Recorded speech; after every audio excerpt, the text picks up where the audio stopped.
mën a ni ko tubaab di waxee être proactif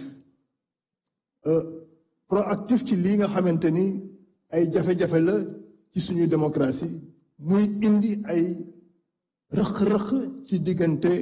way politique yi wa tabarakallah li nga xamante ni moom la ñu woote tey waxtaan la boo xamante ni ay way politique ñoo ko seex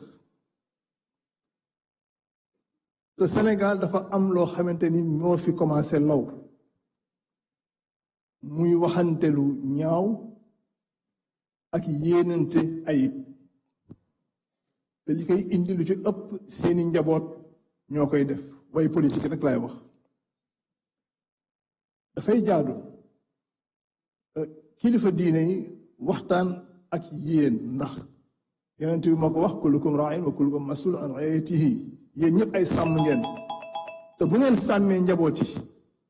incha allah li ngeen bëgg ci ñoom ba réew mi jag dina am waxtaan wi nag ñett moo koy jagal bi ci njëkk foofu lay daanele mooy li nga xamante ni waxtaanu biir néeg la ñu bañ koo indi ci penc mi ndax góor kenn du ko yedd ci penc ñaareel bi mooy mu bañ a am li ñuy wax sujet tabou ñi nga xamante ni ñëwuñu dañ leen di ñaan ñu ñëw ndax li nekk seen xol ñu mën koo wax ci biir néeg bi ñetteel bi mag moo ko daan wax ñaar mooy yàq ànd mooy xañe lu mën a ne wala nangul lu mënta ne fa tabarakallah kon ñi ngi ñaan yéen ñi nga xamante yéen a ko seex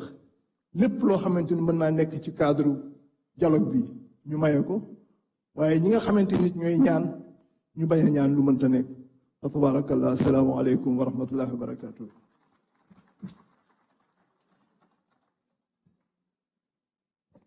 jërëjëf Serigne Cheikh Tidiane Sy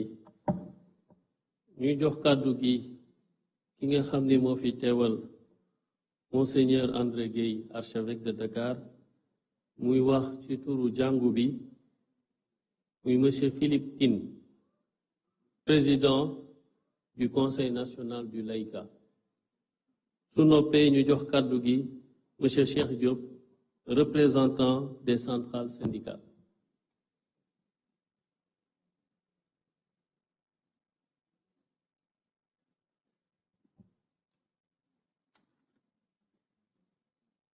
La délégation de l'Église est dirigée par Abbé Augustin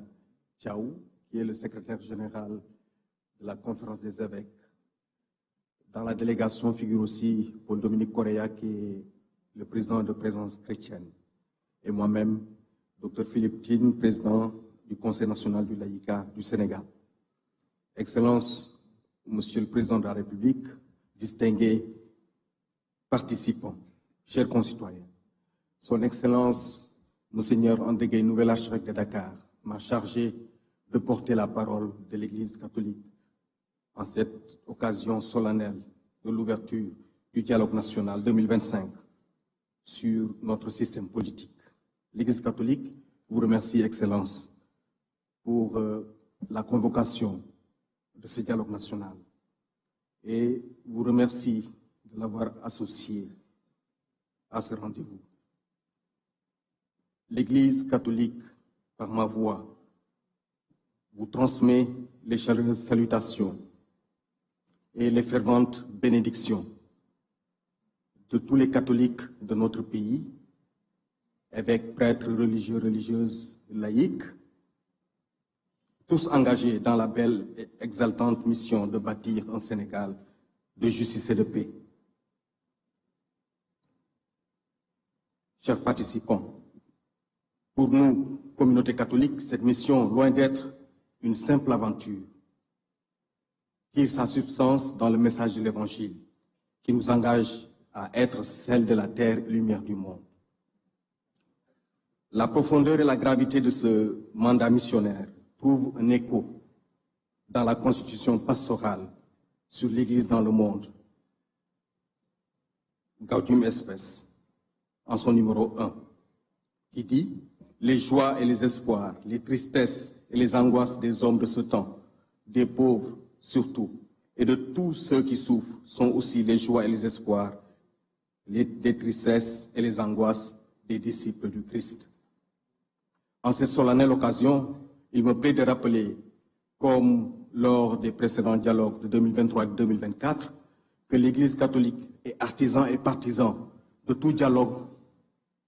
de toute forme de dialogue qui construit des ponts entre les hommes. Oui, nous avons dit artisans et partisans de dialogue, mais un dialogue sincère, un dialogue transparent et sans calcul politique, un dialogue fondé sur la vérité qui seul peut véritablement libérer et réarmer moralement notre digne peuple et nous donner de rêver ensemble, encore et toujours ensemble, d'un Sénégal prospère à tout point de vue. Comment ne pas relever que ce dialogue s'instaure dans un contexte où notre pays bruit du vacarme et des tintamarres de la haine de l'autre, des querelles partisanes et du piétinement des valeurs ancestrales de Worma, de Sutura ou encore de Kersa. Tant la médisance et les injures tendent à avoir droit de cité dans l'espace public, dans les réseaux sociaux et même dans les cercles familiaux. Notre nation traverse une période où les fractures sont approfondies, où la confiance entre les citoyens s'est effilochée, où le dialogue entre gouvernants et gouvernés s'est parfois transformé en monologue de pouvoir ou en clameur stérile de l'opposition.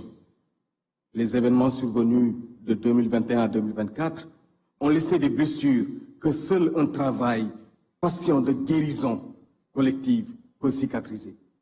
Le dialogue comme thérapie peut aider à engager un tel processus. Et ce dialogue, nous l'espérons, sera une forme de thérapie. C'est pourquoi l'Église catholique exprime son entière disponibilité à continuer aux côtés de l'État et de tous les partenaires, à travailler pour promouvoir la liberté, la justice, l'équité et l'éthique. En attendant de donner nos contributions dans les travaux de Carrefour, je me permets de vous partager quelques points d'insistance qui pourront garantir à notre projet commun plus d'inclusion. Le premier point, c'est le principe de laïcité. La laïcité, socle intangible de notre vivre ensemble, doit être sauvegardée et défendue à tout prix. Le deuxième point, c'est le système électoral. Le plus grand problème de notre système politique reste les hommes politiques qui l'animent. Ces derniers pensent qu'ils ne sont responsables de rien et que le problème, c'est toujours l'autre, l'adversaire politique, qu'il soit du côté du pouvoir ou de l'opposition. Le troisième, c'est le principe de la séparation des pouvoirs. Distingués participants, nous osons espérer avec la force de la foi que la tenue de ce dialogue marquera le début d'une ère nouvelle qui permettra à la politique de redevenir ce qu'elle n'aurait jamais cessé d'être, l'art noble de servir le bien commun et de construire une société plus juste et plus fraternelle. En conséquence, que ce dialogue nous inspire à tous de demeurer chevillés en toutes circonstances aux valeurs de la République, avec la conscience de l'intérêt général, ainsi que du bien-être des véritables mandants que sont les populations. L'Église catholique souhaite et prie que les conclusions consensuelles sortent de ces assises et ne restent pas lettre morte. Pour finir, je voudrais rappeler les propos d'un illustre président africain. Le dialogue est l'arme des forts et non des faibles. C'est l'arme de ceux qui font passer les problèmes généraux avant leurs problèmes particuliers, avant les questions d'amour-propre. Je vous remercie.